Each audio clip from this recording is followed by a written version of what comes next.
నువ్వా నేనా? పార్వతీపురం జిల్లా తెలుగుదేశం పార్టీ అంతర్గత వివాదాలపై కేటీవీ ప్రత్యేక కథనం.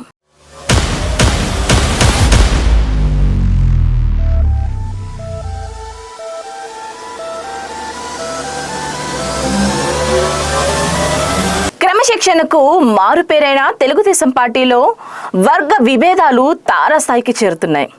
గడిచిన 2 ఏళ్లుగా సైలెంట్ గా ఉన్న నేతలు ఇప్పుడు రోడ్డెక్కారు. పార్టీ వ్యవస్థాపక అధ్యక్షులు విగ్రహాన్ని ఆవిష్కరించడానికి సమయం లేదంటున్న ఒక నేత, సరే మేం ఆవిష్కరిస్తున్నామంటూ మరో నేత. ఇరు వర్గాల మధ్య వివాదం ఇప్పుడు రచ్చకెక్కింది. ఎవరా నేతలు? నియోజకవర్గంలో ఎందుకు ఈ పరిస్థితి? మన్యం జిల్లా కేంద్రం పార్వతీపురంలో టీడీపీ నేతల్లో వర్గ విభేదాలు తారస్థాయికి చేరాయి. 2024 ఎన్నికల్లో గెలిచి ఎమ్మెల్యేగా ఉన్న బోనెల విజయచంద్ర తన పందాలో తాను ముందుకు పోతున్నారట. తనకంటూ ఒక వర్గాన్ని ఏర్పాటు చేసుకుని దశాబ్దాల కాలంగా పార్టీని నడిపిన నేతలను పక్కన పెట్టారని ఎప్పటి నుంచో టాక్ నడుస్తుంది. ఇదే నిజం కూడా. ఎస్సీ రిజర్వ్డ్ నియోజకవర్గమైన పార్వతీపురంలో 2024 ఎన్నికల ముందు మెరుపులా వచ్చి అప్పటి వరకు టీడీపీ పెద్ద దిక్కుగా ఉన్న నాయకులను పక్కన పెట్టి తనకంటూ గుర్తింపు తెచ్చుకుని ఎన్నికల్లో టీడీపీ నుంచి పోటీ చేసి గెలిచిన బోనెల విజయచంద్ర ఇక తన గెలుపులో పాత కాపులు పాత్రం లేదని పక్కన పెట్టడం పార్టీలో చర్చనీయాంశంగా అయింది. దీనికి తోడు చిన్నబాబు లోకేష్ అండదండాలు బోనెలకు దండిగా ఉన్నాయట. దీంతో ఎవరి మాట వినాల్సిన పని లేదు, ఎవరిని పిలిచి కూర్చోబెట్టాల్సిన అవసరం అంతకన్నా లేదు అన్న ధోరణిలో వెళ్లిపోతున్నారంట ఎమ్మెల్యే బోనెల విజయచంద్ర.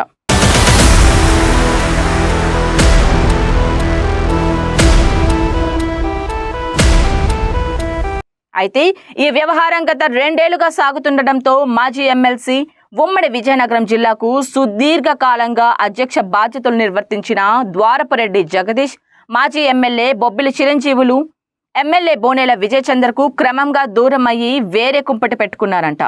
పార్టీ కార్యక్రమంలో సైతం ఎడమొహం పెడమొహంగా మాజీ ఎమ్మెల్సీ, ప్రస్తుత ఎమ్మెల్యేలు ఉంటున్నారంట. అయితే సమయం కోసం వేచి చూసే ధోరణిలో మాజీ ఎమ్మెల్సీ ద్వారపురెడ్డి వర్గం ఉంటే ప్రస్తుతం అధికారంలో ఉన్నాం కాబట్టి మనం తగ్గేదేలే అన్నట్టు ఎమ్మెల్యే వర్గం వ్యవహరిస్తుందంట. ఈ దశలో పార్వతీపురం నియోజకవర్గంలో టీడీపీలో గ్రూప్ రాజకీయాలు జోరుగా సాగుతున్నాయి. ఎన్నో ఏళ్లుగా పార్టీకి సేవ చేశాం, పార్టీని నడిపించామని ద్వారపురెడ్డి వర్గం అంటే ఎప్పుడు వచ్చామన్నది కాదు అనే సినిమా డైలాగ్ ఎమ్మెల్యే వర్గం చెబుతుందంట. మొత్తానికి 2 వర్గాల మధ్య పచ్చగడ్డి వేస్తే భగ్గుమనే స్థాయిలో విభేదాలు ఉన్నాయన్నది వాస్తవం. అయితే ఈ రాజకీయ రచ్చ తాజాగా రోడ్డుకెక్కింది. పార్వతీపురం మండలంలోని పిన్నింటి రామనాయుడు వలసకు చెందిన దివంగత ఎన్టీఆర్ వీరాభిమాని జైపాల్ తన సొంత స్థలంలో గ్రామస్తులను కలిసి దివంగత ఎన్టీఆర్ విగ్రహాన్ని నిర్మించారంట. ఆ విగ్రహాన్ని ఆవిష్కరించాలని అనేక సార్లు ఎమ్మెల్యే బోనెల విజయచంద్రను కోరారట జైపాల్. అయితే ముందు వస్తానని చెప్పినా ఎమ్మెల్యే సమయం మాత్రం కేటాయించడం లేదంట. దీంతో అనేక సార్లు ఎమ్మెల్యే వద్దకు వెళ్లిన ఒక సందర్భంలో జైపాల్ పై అసహనం వ్యక్తం చేయడంతో పాటు నేను రాలేనని చెప్పారని అంటున్నారు. దీంతో విగ్రహావిష్కరణ కోసం మాజీ ఎమ్మెల్సీ ద్వారపురెడ్డి జగదీష్ ను సంప్రదించారంట. విగ్రహాన్ని ఏర్పాటు చేసిన జైపాల్ ఎమ్మెల్యే రానంటూ మేం వస్తామని చెప్తూ కూడా రాలేదని, మేం పార్టీకి బద్దులమంటూ విగ్రహాన్ని ఆవిష్కరణ చేయడానికి వెళ్లారు.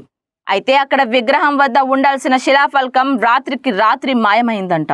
దీని వెనుక ఎమ్మెల్యే వర్గీయ హస్తం ఉందని అనుమానించడం, దీంతో ఇరు వర్గాల మధ్య బాహీగా ఘర్షణ వాతావరణం చోటు చేసుకోవడం జరిగిపోయాయి. ఇక అదే సమయంలో పోలీసులు రంగ ప్రవేశం చేయాల్సి వచ్చిందంట.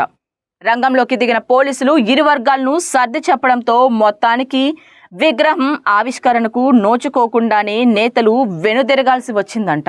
ఒక పార్టీని స్థాపించి తెలుగువారి గుండెల్లో చిరస్థాయిగా నిలిచిపోయిన దివంగత ఎన్టీఆర్ విగ్రహావిష్కరణ కూడా రాజకీయం చేయడం, అది ఆ పార్టీకి చెందిన వారు చేయడంతో నియోజకవర్గ ప్రజలు పలు విమర్శలకు దిగుతున్నారంట.